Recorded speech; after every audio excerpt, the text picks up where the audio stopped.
সালামু আলাইকুম। আমি মোহাম্মদ শামিউর রহমান ট্রেডিং বাংলাদেশ থেকে। আশা করি সবাই ভালো আছেন। ১ম এই বলতে চাই ট্রেডিং বাংলাদেশ ছোট পরিসরে ২ টি কার্যক্রমের সাথে যুক্ত আছে। একটি অনলাইন ওয়ার্কশপ সার্ভিস, অন্যটি স্টক সাজেশন। দুটোই নামমাত্র মূল্যে পেইড সার্ভিস। ২ ঘন্টার মাত্র ২ টি সেশনের মাধ্যমে এই ওয়ার্কশপটি ডিজাইন করা হয়েছে। স্টক প্রাইসের বেসিক ক্যারেক্টারিস্টিক্স এবং কিছু ইফেক্টিভ স্ট্র্যাটেজির কম্বিনেশন করে এই ওয়ার্কশপগুলো ডিজাইন করা। নতুন কিংবা পুরাতন যেকোনো ধরনের বিনিয়োগকারী এই ওয়ার্কশপে অ্যাটেন্ড করতে পারবেন। যারা প্র্যাকটিক্যালি ট্রেডিংটা হাতে কলমে শিখে রেগুলার ইনকাম জেনারেট করতে চান, তারা চাইলে ট্রেডিং বাংলাদেশের এই ওয়ার্কশপ কার্যক্রমে যুক্ত হতে পারেন। এর বাইরে যারা চাকরি, ব্যবসা কিংবা অন্য যেকোনো ধরনের কাজের জন্য রেগুলার এই মার্কেটটা ফলো করতে পারেন না, কিন্তু স্টক মার্কেটের সাথে কানেক্ট থাকতে চান, তারা চাইলে ট্রেডিং বাংলাদেশের স্টক সাজেশন সার্ভিসটা অ্যাভেইল করতে পারেন। এর বাইরে এই চ্যানেলে ট্রেডিং বেসিক্স নামে একটি প্লেলিস্ট রয়েছে। এটি মূলত ট্রেডিং শেখার প্লেলিস্ট। ক্যান্ডেলস্টিক এবং এর বিভিন্ন প্যাটার্ন, বিভিন্ন effective strategy, for example moving average trading strategy, upswing এর বিভিন্ন ফেজ এবং এই ফেজে ট্রেড প্ল্যান করার কোনো স্কোপ আছে কিনা, কিংবা বাউন্স ব্যাক ক্যান্ডেলগুলো কেমন হতে পারে, এসব সহ ট্রেডিং সংক্রান্ত বিভিন্ন বিষয়ের উপর ভিডিও দেয়া আছে। যে যেখানে আছেন সেখান থেকেই ট্রেডিং বেসিক্স প্লেলিস্টটি ফলো করে ট্রেডিং সম্পর্কে আইডিয়া নিতে পারেন। আলোচনার শুরুতে যদি ইন্ডেক্সটা নিয়ে বলতে চাই, যেটা কয়েকদিন ধরে বলতেছিলাম যে মুভিং এভারেজ 20 খুব ভালো একটা জায়গা। এই জায়গা থেকে কিন্তু অনেক সময় বাউন্স ব্যাক হয়। ন্যাচারালি বলেন, অটোমেটিক্যালি বলেন, স্টক প্রাইস কিন্তু অনেক সময় 20 মুভিং এভারেজ 20 ইনফ্যাক্ট এটাকে রেসপেক্ট করে। সো আমরা এরকম একটা সিনারিও পেয়েছি যে প্রপার একটা ডাউন সুইং এর পরে মুভিং এভারেজ 20 থেকে একটা বাউন্স ব্যাক করার ইন্টেনশনস আমরা পেয়েছি। এখন দেখার বিষয় হচ্ছে এই বাউন্স ব্যাকটা ফ্রুটফুল হয় কিনা। গতকালের যে ভলিউমটা খুবই সুন্দর ডেভেলপ করেছে, ইন্ডেক্সটা তো খুব ভালো লাগতেছে, কিন্তু বাউন্স ব্যাকের ক্ষেত্রে আমি যে বিষয়টা একটু এমফাসাইজ করতে চাই যে ম্যাক্সিমাম কিংবা মেজরিটি স্টকের কন্ট্রিবিউশনটা লাগবে। আমার কাছে এরকম মনে হয় না। গুটি কয়েক দু একটা সেক্টর এবং পার্টিকুলার কিছু স্টক এই বাউন্স ব্যাকের সাথে রিফ্লেক্টেড হয়েছে। ইন্ডেক্সের ক্যান্ডেল বললে ক্যান্ডেলটা খুবই সুন্দর। প্রথমে প্রাইসটা ফল করেছিল, পরে বায়াররা অ্যাক্টিভ হয়ে প্রাইসটাকে উপরের দিকে টেনে তুলেছে। ক্যান্ডেল ওয়াইজ সিনারিও খুবই ভালো। এখন দেখার বিষয় হচ্ছে যে এই বাউন্স ব্যাকটা ফ্রুটফুল হয় কিনা এবং বাদ বাকি যে স্টকগুলো আছে সেগুলো রিফ্লেক্টেড হয় কিনা। তার চেয়ে ইম্পর্টেন্ট পয়েন্ট হচ্ছে যে এখান থেকে আপসুইং হয় কিনা, এটি দেখার বিষয়। এখন এখান থেকে যদি আপসুইংটা না হয়, তাহলে কিন্তু এই বাউন্স ব্যাকটা ফ্রুটফুল না হয়ে কিন্তু নিচের দিকে চলে আসতে পারে। সেই ক্ষেত্রে মুভিং এভারেজ 50 একটা রেফারেন্স হতে পারে, এখান থেকে বাউন্স করতে পারে। এটাতেও যদি রেসপেক্ট না করে, তাহলে কিন্তু এই ট্রেন্ড লাইনের যে সাপোর্টের জায়গা আছে এই জায়গাটাতেও চলে আসতে পারে। সো লেটস সি যে আপকামিং ডেজ ইন্ডেক্সটা কেমন বিহেভ করে। ক্যান্ডেল ওয়াইজ ইন্ডেক্সের এই বাউন্স ব্যাক সিনারিওতে আমরা ব্যাংক সেক্টরটাকে সুন্দর রিফ্লেক্টেড হতে দেখেছি। এর সাথে ফাইন্যান্স সেক্টরের কিছু স্টক রিফ্লেক্টেড হয়েছে, টেলিকমিউনিকেশন সেক্টরের কিছু স্টক রিফ্লেক্টেড হয়েছে, এবং এর বাইরে যেগুলোকে আমরা ফান্ডামেন্টালস বলে থাকি, ফর এক্সাম্পল ব্যাড বিসি, এই টাইপের কিছু স্টক রিফ্লেক্টেড হয়েছে, কিন্তু অনেক স্টকই কিন্তু এর সাথে রিফ্লেক্টেড হয় নাই। ইন্ডিভিজুয়াল স্টক আলোচনার শুরুতে যদি ফার্স্ট জনতা মিউচুয়াল ফান্ডের কথা বলি, ক্যান্ডেল ওয়াইজ তো looks very good. Proper down swing এর পরে এই মুভিং এভারেজ 20 থেকে বাউন্স ব্যাক পাওয়া গেছে, কিন্তু ভলিউমটা গেইন করতে পারে নাই, এটা একটু চিন্তার বিষয়। লেটস সি যে এখান থেকে এই আপসুইংটা ফ্রুটফুল হয় কিনা। ফার্স্ট প্রাইম মিউচুয়াল ফান্ডের কথা তো বলতেছিলামই, প্রপার ডাউন সুইং এর ফ্লোতে আছে, এখনো সেই ফ্লোই কন্টিনিউ করতেছে। ফার্স্ট প্রাইম কোন পর্যন্ত আসতে পারে, এখানে একটা ট্রেন্ড লাইনের সাপোর্টের জায়গা আছে, মানে প্রিভিয়াস ট্রেন্ড লাইনের সাপোর্ট এই পর্যন্ত আসতে পারে। এটাকে ক্রস করে গেলে কিন্তু এই যে নিচ থেকে যে আপসুইংটা হয়েছিল এই জায়গাগুলো পর্যন্ত চলে আসতে পারে। আইটি সেক্টরের মধ্যে আমরা নেটের সিনারিও কিন্তু ভালো, ডাউন সুইং এর পর একটা বাউন্স ব্যাক টাইপ সিনারিও এসছে, দেখার বিষয় যেটা ফ্রুটফুল হয় কিনা। আমরা টেকের মধ্যেও কিন্তু সেম রিফ্লেকশন পাওয়া গেছে। Let's see. ABP first mutual ফান্ডের মধ্যেও ভালো সিনারিও, কিন্তু এই ধরনের আসলে স্ট্রং গ্রিন ক্যান্ডেল পেলে আমার কাছে খুব একটা ভালো বাউন্স ব্যাক মনে হয় না। ইনফ্যাক্ট এটা আমার পার্সোনাল ওপিনিয়ন। এই ধরনের স্ট্রং গ্রিন ক্যান্ডেলের ক্ষেত্রে একটা রিটেস্ট সিনারিও। ব্যাংক সেক্টরের মধ্যে এবি ব্যাংকের কথাও বলতে চাই। ব্যাংক সেক্টর তো মোটামুটি আজকে রিফ্লেক্টেড হয়েছে। সো এবি ব্যাংকের মধ্যেও কিন্তু স্ট্রং গ্রিন ক্যান্ডেল পাওয়া গেছে। এখানেও সেম কথাই বলতে চাই যে ডাউন সুইং এর পরে এরকম স্ট্রং গ্রিন ক্যান্ডেল আমার পার্সোনালি খুব একটা পছন্দ না। ভলিউমটাও গেইন করেছে। আপকামিং ডেজ ভলিউমের কন্টিনিউশনের দিক দিয়ে খুব ভাইটাল হবে। এসিএফএল ডাউন সুইং এর পরেই কিন্তু হিউজ ভলিউম পেয়ে গেছে। সো এরকম হিউজ ভলিউম আসলে কখনোই খুব একটা ভালো কোনো কিছু না। লেটস সি যে কারেকশন আরো নিচের দিকে চলে আসে কিনা। এসিআই এর কথাও বলতে চাই, এই ডাউন সুইং এর পরে এই ধরনের ক্যান্ডেলও কিন্তু বাউন্স ব্যাক হতে পারে। ইন্ডিভিজুয়াল বললে ক্যান্ডেলটা যে খুব একটা সুন্দর এসছে এরকমও না, ভলিউমটা গেইন করেছে, তো ভলিউমের কন্টিনিউশনটা আপকামিং ডেজ ভাইটাল হবে। এসিআই ফর্মুলার মধ্যেও কিন্তু ক্যান্ডেল ওয়াইজ বাউন্স ব্যাক করার রিফ্লেকশন, যদিও ভলিউমটা খুব একটা ভালো ডেভেলপ করতে পারে নাই। দেখছি এক মিলাবের কথাও বলতে চাই, ডাউন সুইং এর পরে কিন্তু একটা গ্রিন ক্যান্ডেল পাওয়া গেছে, যদিও পার্সোনালি আমার এই ধরনের গ্রিন ক্যান্ডেল বাউন্স ব্যাক হিসেবে পছন্দ না। ভলিউমটা ডেভেলপ করেছে এন্ড ভলিউমের কন্টিনিউশনটা আপকামিং ডেজ খুবই ভাইটাল হবে। আসলে এই ধরনের ক্যান্ডেল পেলে আমার কাছে রিটেস্ট সিনারিও আসলে আমার কাছে সেটাকে মোর অ্যাপ্রোপ্রিয়েট হয়। একটু পেস্টিসাইডের কথাও বলতে চাই। চার্টে যে স্পেশাল ডেভেলপমেন্ট আছে এরকম মনে হচ্ছে না। যদিও ছোট পরিসরে ট্রেন্ডই আছে। Let's C. Active fine special কোনো ডেভেলপমেন্ট নাই। এরিয়েন্টেলের কথাও বলতে চাই, ভলিউমটা কমে গেছে। ডাউন ট্রেন্ডের ফ্লোতেই আছে। অ্যাডভেন ডেফিনেটলি একটা ডাউন সুইং এর পরে তো এই ধরনের ক্যান্ডেল থেকে বাউন্স ব্যাক সিনারিও হতে পারে। কিন্তু ইন্ডেক্সের উপরে আসলে অনেক কিছু ডিপেন্ড করবে। এফসি অ্যাগ্রো প্রপার সাইড ট্রেন্ডের মধ্যে চলতেছে। এই নিচের এই জায়গাগুলোতে এসে একটা বাউন্স ব্যাক পেলে ট্রেড প্ল্যান করার জায়গা হতে পারে। আফতা বটর কথাও বলতে চাই। কনভেনশনাল ট্রেন্ড লাইন সাপোর্টের আশেপাশেই আছে। ভলিউমটা কতদিনের চেয়ে পেয়েছে, ভলিউমের ডেভেলপমেন্ট প্লাস ইন্ডেক্সের পজিটিভিটি থাকলে এখান থেকে আপসুইং হতে পারে। অগ্নিসিস চার্টে সবুজ আসতেছে। সবুজ যে খুবই স্ট্রং সবুজ এরকমও কিন্তু না। Let's see. যদিও ভলিউমটা গেইন করার চেষ্টা করতেছে, এটা একটা পজিটিভ সাইন। ইন্স্যুরেন্স সেক্টর তো খুব একটা ভালো ফ্লোতে নাই। কারণ ইন্স্যুরেন্সে কিন্তু প্রপার ডাউন সুইং এর ফ্লোতেই চলতেছে। যদিও গতদিন ভলিউমটা পেয়েছে, ক্যান্ডেলের নিচে উইকও আছে। দেখা যাক। এআইবিএল ফার্স্ট মিউচুয়াল ফান্ড চার্টে সবুজ আসতেছে। স্পেশাল খুব একটা ডেভেলপমেন্ট আছে এরকম বলতে চাচ্ছি না। এআইএল টেক্সটাইল সেক্টর তো আসলে খুব একটা ভালো করতেছে না, ডাউনসুইং এর ফ্লোতে আছে। এআইএল তেমন ফ্লোতেই আছে, প্রপার ডাউনসুইং চলতেছে। আলাস্টেক্স এর মধ্যেও স্পেশাল ডেভেলপমেন্ট চোখে পড়ছে না। আদার অফ ব্যাংক চার্টে সবুজ আসতেছে, ভলিউমটা ডেভেলপ করার চেষ্টা করতেছে। Looks good. আলিফের মধ্যেও স্পেশাল ডেভেলপমেন্ট চোখে পড়ছে না।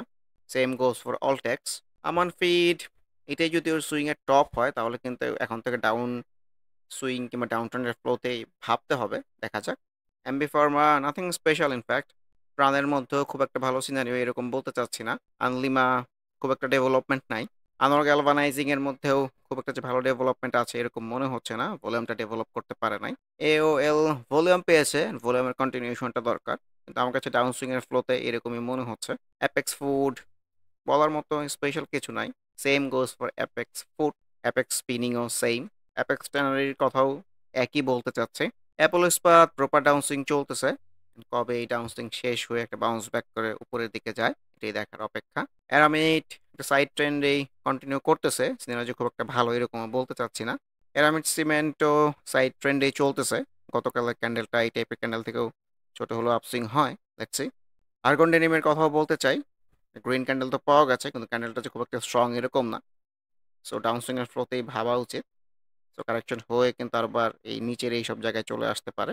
এশিয়াটিক ল্যাব তো প্রপার ডাউনসুইং চলতেছে। সো ডাউনসুইং কবে শেষ হবে market will decide. Atlas Bangladesh সিনারিওটা তো ভালোই লাগতেছে, ভলিউমটাও গেইন করার চেষ্টা করতেছে। দেখছি। অ্যাটলাস ব্যাংক চার্ট আসলে লাল আসতেছে, লাল আসলে উপরের দিকে যাওয়ার ইন্টেনশনস দেখছি। আজিজ পাই স্পেশাল কোনো কিছু আছে এরকম মনে হচ্ছে না। বঙ্গজের কথাও বলতে চাই, আসলে লো পেইড আপ ক্যাপিটাল স্টকগুলো তো খুব একটা ভালো করতেছে না। সো দেখা যাক। ব্যাংক সেক্টরের অন্যান্য স্টকের মতোই কিন্তু ব্যাংক শেয়ার মধ্যেও কিন্তু একটা স্ট্রং গ্রিন ক্যান্ডেল পাওয়া গেছে, যদিও ভলিউমে ডেভেলপ করতে পারে নাই। বারাকা পাওয়ার তো ডাউনসুইং এর ফ্লোতেই আছে।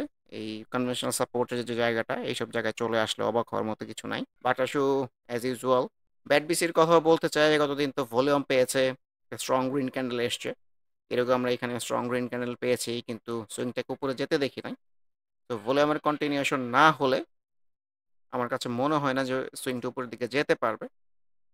আর এই ধরনের strong green candle bounce back হিসেবে আমার পার্সোনালি পছন্দ না, সেখানে একটা রিটেস্ট দরকার। বেলেজিংও তো ডাউন সুইং এর ফ্লোতেই আছে এরকমই মনে হচ্ছে। বিবিএস যদিও ভলিউম পেয়েছে, এটা কনভেনশনাল সাপোর্টের জায়গাতেই কিন্তু আছে, কিন্তু ক্যান্ডেল হিসেবে খুব একটা ভালো আসে নাই। বিবিএস কেবলস ক্যান্ডেল ওয়াইজ তো বাউন্স ব্যাক হতে পারে কিন্তু কনভেনশনাল সাপোর্ট কিন্তু আর একটু নিচে। Let's see. বিডি অটোকারের মধ্যেও স্পেশাল ডেভেলপমেন্ট চোখে পড়ছে না। আইটি সেক্টরের মধ্যে বিডি কমতে স্ট্রং গ্রিন ক্যান্ডেল পেয়েছে, একটা রিটেস্ট জেনারেট করতে পারলে আরেকটু কনফার্ম হওয়া যায়। বিডি ফাইন্যান্স ডাউনসুইং এর পরে হিউজ ভলিউম পেয়েছে, ভলিউমের কন্টিনিউশনটা ভাইটাল হবে। ভলিউম কন্টিনিউ না করতে পারলে কিন্তু আরেকটা কারেকশন হয়ে কনভেনশনাল সাপোর্ট কিংবা ট্রেন লাইনের সাপোর্টের এইসব জায়গায় চলে আসতে পারে। লো পেডের মধ্যে বিডি ল্যাম্পসের অবস্থাও সেম, বলার মতো উল্লেখযোগ্য খুব একটা কিছু নাই। বেরি থাই আসলে প্রপার কারেকশন হচ্ছে। সো কারেকশনগুলোকে ডেফিনেটলি অবজারভেশনের মধ্যে রাখতে হবে। এইখানে একটা বাউন্স ব্যাক টাইপ সিনারিও পেলে বেরি থাই কিন্তু সুন্দর ট্রেড প্ল্যান করার মতো স্কোপ ক্রিয়েট হতে পারে। আর আমরা যারা ট্রেডিংটা প্র্যাকটিস করি, ট্রেডিংটা শিখতে চাই, তারা কখনোই কার্যকারণ নিয়ে আসলে প্রশ্ন করি না। কারণ এই ক্ষুদ্র বিনিয়োগকারী মানে আমরা আমাদের অ্যাক্টিভিটির সাথে আসলে স্টক মার্কেটটা কোনোভাবেই রিলেটেড না। আমরা জাস্ট হচ্ছে ফলোয়ার। মার্কেটে কি হচ্ছে এটা ফলো করে যদি আপনি ইনকাম জেনারেট করতে পারেন তো এই মার্কেট আপনার জন্য। তা আপনার অ্যাক্টিভিটির সাথে কিংবা আপনি যে অ্যাক্টিভিটি করবেন সেই অ্যাক্টিভিটিতে মার্কেট চেঞ্জ হয়ে যাবে, এই ধরনের ধারণা রাখাটাও বোকার স্বর্গে বাস করা। ফর এক্সাম্পল যে বিডিথাই কারেকশন হচ্ছে। এখন কেন কারেকশন হচ্ছে এই আমাদের আমরা যারা ক্ষুদ্র বিনিয়োগকারী আছি তাদের পক্ষে বলা খুব ডিফিকাল্ট। কিন্তু আমরা যেটা করতে পারি এটা ফলো করতে পারি কারেকশনটা। কারেকশন শেষে যদি একটা বাউন্স ব্যাক টাইপ সিনারিও হয়, ওই ক্ষেত্রে আমরা একটা ট্রেড প্ল্যান করতে পারি। তার আগ পর্যন্ত কিন্তু এই স্টকের আসলে কোনো ভ্যালুই আমাদের কাছে নাই। বেরি থাই ফুড স্পেশাল ডেভেলপমেন্ট চোখে পড়ছে না, ডাউন ট্রেন্ডের ফ্লোতে চলছে। BD welding as usual unpredictable. বেইট হ্যাচারিসের কথা বলতে চাই, ডাউন সুইং এর ফ্লোতেই আছে, ডাউন ট্রেন্ডেই চলতেছে ইনফ্যাক্ট। ভলিউমটাও কিন্তু স্পেশাল ডেভেলপ করতে পারে নাই। আমরা সবসময় জানি যে ডাউন ট্রেন্ডের আপসুইং ছোট হয়, ঠিকই কিন্তু এখানে ছোট একটা আপসুইং হয়ে কারেকশনের ফ্লোতে আছে। বিকন ফার্মাও ডাউন ট্রেন্ডে চলতেছে। বেঙ্গল উইন্ডসর বলার মতো কিছু নাই, বার্জারের ক্ষেত্রেও same, nothing special. Best holding down ট্রেন্ডেই চলতেছে। বিজিআইসি গতদিন তো এই সিনারিটা ভালো বলেছিলাম, কিন্তু এখন খুব একটা ভালো লাগতেছে না, কারণ ভলিউমে ডেভেলপ করতে পারে না, ইন্স্যুরেন্স সেক্টরও প্লে করতেছে না। বিআইএফসি প্রপার ডাউনসুইং চলতেছে। বিএনআইসিএল অন্যান্য ইন্স্যুরেন্স সেক্টরের মতোই মাছ ডিসাইসিভ কোনো কিছু না। বসুন্ধরা পেপার কনভেনশনাল সাপোর্টের কাছ থেকেই কিন্তু একটা বাউন্স ব্যাক টাইপ সিনারি এসছে। লেটস সি যে এখানে কিছুদিন একটু কনসলিডেট করে একটা আপসুইং হয় কিনা। বিপিপিএল ভলিউম পেয়েছে, ভলিউমের কন্টিনিউশনটা যদি হয় তাহলে ভালো করতে পারে। ব্র্যাক ব্যাংক ব্যাংক সেক্টরের মধ্যে তো ভালো গ্রিন ক্যান্ডেল পাওয়া গেছে, সামনে আমার প্রিভিয়াস সুইং এর টপের রেজিস্ট্যান্সের জায়গাটা আছে। Let's C. BSc candle wise ভালো এসছে, ওর হিউজ ভলিউম হয়ে গেছে, সো একটা রিটেস্ট সিনারিও পেলে ভালো হতো। Bangladesh submarine cables moving average 20 থেকেই কিন্তু একটা গ্রিন ক্যান্ডেল টাইপ পাওয়া গেছে, খুবই স্ট্রং গ্রিন এরকমও বলতে চাচ্ছি না। বিএসআরএম স্টিল ক্যান্ডেল ওয়াইজ যে খুব একটা ডিসাইসিভ আছে এরকম কিন্তু না। ব্যাংক সেক্টরের সেক্টরাল গ্রাফ দেখেও তো বোঝা যাচ্ছে যে প্রপার কারেকশনের পরেই মুভিং এভারেজ 20 এর আশেপাশ থেকে কিন্তু স্ট্রং একটা গ্রিন ক্যান্ডেল পাওয়া গেছে। সো লেটস সি যে এই বাউন্স ব্যাকটা ফ্রুটফুল হয় কিনা। ক্যাপিটেক অনেক কারেকশনের পরে তো ভলিউম পাওয়া গেছে, ছোট হলেও একটা গ্রিন ক্যান্ডেল পাওয়া গেছে, তবে এই ক্ষেত্রে একটা retest scenario expected. Cap M BDBL এর মধ্যে স্পেশাল যে কোনো ডেভেলপমেন্ট আছে এরকম কিন্তু চোখে পড়ছে না। ক্যাপ এম আইবিবিএল এর কথাও বলতে চাই, মিউচুয়াল ফান্ড সেক্টরের মধ্যে কনভেনশনাল সাপোর্টের আশেপাশেই আছে। Let's see. Central pharma BD থাই কেপিপিএল ও এল এই চারটা স্টককে তো আসলে একসাথেই বলতে চাই। এই প্রপার কারেকশন হচ্ছে, সো যেদিন একটা বাউন্স ব্যাক পাওয়া যাবে, রিটেস্ট পাওয়া যাবে, ওই দিন কিন্তু নতুন করে ট্রেড প্ল্যান করার জায়গা হতে পারে। তার আগ পর্যন্ত কিন্তু ট্রেডিং এর প্রেক্ষাপট থেকে আসলে কোনো কিছুই নাই সব সকল স্টক। সিটি ব্যাংকের মধ্যেও কিন্তু ভালো রিফ্লেকশন পাওয়া গেছে। সো গতকালই তো ভিডিওতে বলতেছিলাম যে এই ধরনের ক্যান্ডেল থেকে অনেক সময় বাউন্স ব্যাক হয়, আজকে ভালো রিফ্লেকশন পাওয়া গেছে। সিএলআইসিএল প্রপার ডাউন ট্রেন্ডে চলতেছে, স্পেশাল কোনো ডেভেলপমেন্ট নাই। সিএনএটেক্স টেক্সটাইল সেক্টরের মধ্যে খুব একটা ভালো সিনারির মধ্যে আছে এরকমও বলতে চাচ্ছি না। কনফিডেন্স সিমেন্ট ডাউনসুইং এর পরে তো bounce back type scenario volume পাওয়া গেছে, ভলিউমের কন্টিনিউশন প্লাস ইন্ডেক্স প্লে করলে এখান থেকে আপসুইং হতে পারে, না হলে কিন্তু কারেকশন হয়ে যে এই লেভেলটাতেও চলে আসতে পারে। কপারটেক কনভেনশনাল সাপোর্টের আশেপাশে কিন্তু ঘোরপাক খাচ্ছে, জায়গাটা ভালো ডেফিনেটলি। ক্রাউন সিমেন্ট মাছ ডিসাইসিভ কোনো কিছু নাই। সিভিও পিআরএল আসলে এই ধরনের ক্যান্ডেল বাউন্স ব্যাক হিসেবে আমার পার্সোনালি পছন্দ না, দেখা যাক। ড্যাফোডিল কম্পিউটার স্পেশাল কোনো কিছু এরকম চোখে পড়ছে না। ডিবিএইচ তো ফাইন্যান্স সেক্টরের মধ্যে স্ট্রং গ্রোয়িং ক্যান্ডেল পাওয়া গেছে, ভলিউমটাও গেইন করেছে, ভলিউমের কন্টিনিউশন হলে কিন্তু এখান থেকেও আপসুইং হতে পারে। Let's see.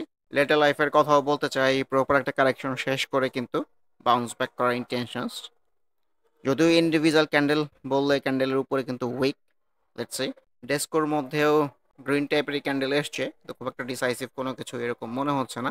দেশবন্ধুর কথাও বলতে চাই, ভলিউম পেয়েছে, কিন্তু ক্যান্ডেল ওয়াইজ রিফ্লেকশন খুব একটা ভালো না।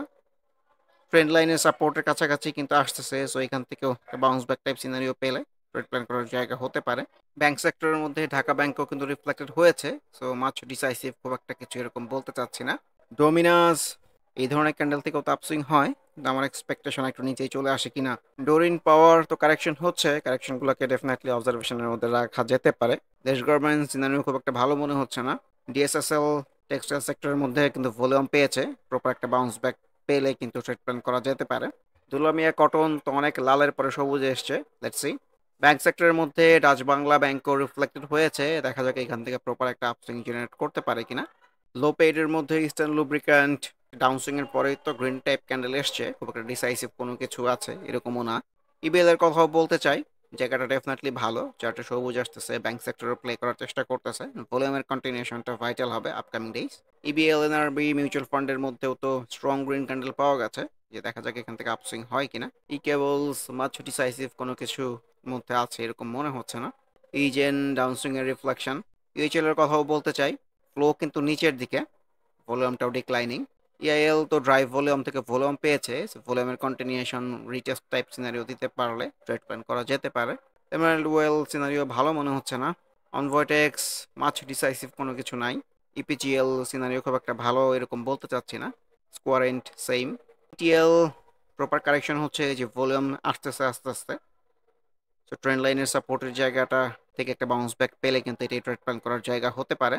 Exim Exim first mutual fund এই টাইপের ক্যান্ডেল থেকেও তো বাউন্স ব্যাক হয়, লেটস সি। এক্সিম ব্যাংকের মধ্যেও কিন্তু ব্যাংক সেক্টরের রিফ্লেকশনটা পাওয়া গেছে, ভলিউমও পেয়েছে, সো ভলিউমের কন্টিনিউশন হলে আপসুইং হতে পারে। ফার্কে প্রপার ডাউনসুইং এর পরে তো ক্যান্ডেল ওয়াইজ একটু বেটার এসছে, তো আমার কাছে মনে হচ্ছে আর একটু নিচে চলে আসলে অবাক হওয়ার মতো কিছু নাই। ফরেস্ট লাইফের মধ্যেও কিন্তু আনইউজুয়াল ভলিউম চলে আসছে, ক্যান্ডেল ওয়াইজও ভালো আসছে। একটা রিটেস্ট সিনারিও দরকার ইনফ্যাক্ট। ফ্যাক্টরির কথা তো বলতেছিলাম, মুভিং এর 50 ক্রস করে ফেলেছে, সিনারিও যে খুব একটা ভালো এরকম বলতে চাচ্ছি না, আবার ভলিউম পেয়েছে। টেক্সটাইল সেক্টর প্লে করলে, ইন্ডেক্স প্লে করলে পজিটিভ প্লে করতে পারে এই জায়গা থেকে। Fine food as usual, nothing special. আবারও মনে করিয়ে দিতে চাই, যারা নামমাত্র মূল্যে প্র্যাকটিক্যাল ওয়েতে ট্রেডিংটা হাতে কলমে শিখে রেগুলার ইনকাম জেনারেট করতে চান, তারা ওয়ার্কশপ অ্যাটেন্ড করতে পারেন। এর বাইরে এই চ্যানেলের ট্রেডিং বেসিক্স প্লেলিস্টের ভিডিওগুলো দেখে যে যেখানে আছেন সেখান থেকে ট্রেডিং সম্পর্কে আইডিয়া নিতে পারেন। এর বাইরে স্টক সাজেশন কার্যক্রমেও যুক্ত হতে পারেন। সবাই ভালো থাকবেন। আল্লাহ হাফেজ। Happy trading. This is Shamir Rahman signing off from today's episode.